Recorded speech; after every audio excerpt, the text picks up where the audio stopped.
K Antony, ജിൻഡോ പറയുന്നതിലും കാര്യമില്ലേ? ഇതിലൊരു ഡബിൾ ഏജന്റ് റോൾ കളിക്കുന്നുണ്ടോ? ക്രമസമാധാനത്തിന്റെ ചുമതലയുള്ള സൂപ്പർ DGP ചമയുന്നു എന്ന് PV അൻവർ MLA ആരോപിക്കുന്ന ADGP MR Ajith Kumar. K Antony. Doctor Arunkumar, ഇപ്പം ഈ ആരോപണം വന്നു, ഭരണപക്ഷത്ത് തന്നെയുള്ള ഒരു MLA ഉന്നത പോലീസ് ഉദ്യോഗസ്ഥർ, അതും ഉന്നത IPS ഉദ്യോഗസ്ഥർക്കെതിരെയാണ് ആരോപണം നടത്തിയിരിക്കുന്നത്.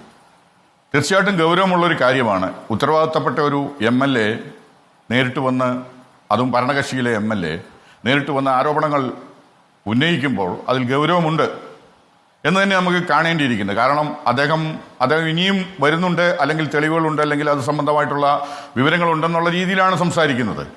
അപ്പോൾ അതിലൊരു കാര്യം, ഈ ക്രമസമാധാന ചുമതലയുള്ള, അതായത് സ്റ്റേറ്റ് ഒട്ടുക്ക് ക്രമസമാധാന ചുമതലയുള്ള ഒരു ADGP, അത് ഈയിടെ കുറച്ച് നാളുകളായിട്ടാണ് അങ്ങനെ ഒരു പോസ്റ്റ് അല്ലെങ്കിൽ അങ്ങനെ ഒരു ഉത്തരവാദിത്തം ഒരു ADGP ഏൽപ്പിക്കുന്നത്. ആ ADGP കേരളം ഒട്ടാകെ ഓടി നടക്കാൻ പറ്റുന്ന രീതിയിലുള്ള ഒരു ADGP ആയിരിക്കും. അപ്പം അധികാരം ഒരിടത്ത് തന്നെ കേന്ദ്രീകരിക്കപ്പെട്ടിരിക്കുകയാണ്, അല്ലെങ്കിൽ ഒരു ഓഫീസറിലേക്ക് വരുന്നു, അതും സംസ്ഥാന പോലീസ് മേധാവി അല്ലാത്ത അതിന് താഴെയുള്ള, അതിൽ ജൂനിയർ ആയിട്ടുള്ള ഒരു ഉദ്യോഗസ്ഥന്റെ മേൽ വരുമ്പോൾ അദ്ദേഹത്തിന്റെ പേരിലുള്ള ആരോപണങ്ങളും വരാനുള്ള സ്വാഭാവികമായുള്ള കാര്യങ്ങൾ ഉണ്ടാകാം. അത് നമ്മളിപ്പോൾ ഒരു ആരോപണം വന്നു, ആരോപണത്തിനെ പറ്റി അന്വേഷിക്കുന്നതിനായിട്ട് ബഹുമാനപ്പെട്ട മുഖ്യമന്ത്രി ഇന്നിപ്പം പോലീസ് മേധാവിക്ക് നിർദ്ദേശം കൊടുത്തിട്ടുണ്ട്. അതുപോലെ തന്നെ ഉന്നത IPS ഉദ്യോഗസ്ഥർ ഇന്ന് യോഗം ചേരുന്നുണ്ട്. അപ്പം ആരോപണങ്ങളുണ്ട്, അത് നിഷേധിക്കേണ്ട കാര്യമില്ല. ആരോപണങ്ങൾ വരട്ടെ, അന്വേഷിക്കട്ടെ, തെളിയട്ടെ. പക്ഷേ ഇന്നിപ്പം മറ്റ് ചില കാര്യങ്ങൾ, ഇപ്പം ഒരു SP യുവ IPS ഓഫീസർ ഈ പറഞ്ഞ MLA സംസാരിക്കുന്ന ഫോണിലൂടെയുള്ള സംസാരം എല്ലാവരും കേട്ട് കഴിഞ്ഞു. അപ്പോൾ അതൊക്കെ പോലീസിൽ ഇന്നിപ്പോൾ ഉള്ള ഒരു അവസ്ഥ എന്താണ് എന്നുള്ളതിന് ഒരു കാല് പിടിക്കുകയാണ്. ഒരു നാണോ ഉളുപ്പുമില്ലാതെ കാല് പിടിക്കുകയാണ്. ജീവിതാനന്ദം വരെ എൻ്റെ IPS പദവി DGP ആവുന്നത് വരെ ഞാൻ താങ്കളോട് കടപ്പെട്ടിരിക്കുമെന്നാണ്. അതെ അരുൺകുമാർ, അത് ഒരു പോലീസ് സർവീസിലുള്ള ആൾക്കും വിരമിച്ച പോലീസ് ഉദ്യോഗസ്ഥനും ഒക്കെ അപമാനം വരുന്ന രീതിയിലുള്ള ഒരു സംഭാഷണമാണ് ആ കേൾക്കുന്നത്. ഞാൻ എൻ്റെ സർവീസ് 25 കൊല്ലത്തോളം ഉണ്ട്, അതുവരെ ആ കാലം അത്രയും ഞാൻ അടിമയായി കഴിഞ്ഞോളാം എന്നൊക്കെ പറയുമ്പോൾ അത് എന്താണ് ഒരു യുവ IPS ഉദ്യോഗസ്ഥനിൽ നിന്ന് നമ്മൾ പ്രതീക്ഷിക്കേണ്ടതാണോ? അങ്ങനെയാണോ ഇന്നിപ്പോൾ ചോരത്തിളപ്പോടുകൂടി പരീക്ഷ പാസ്സായി IPS ഉദ്യോഗം ഏറ്റെടുത്ത് ഇവിടെ വരുന്ന ഉദ്യോഗസ്ഥർ അങ്ങനെയാണോ പെരുമാറേണ്ടത്?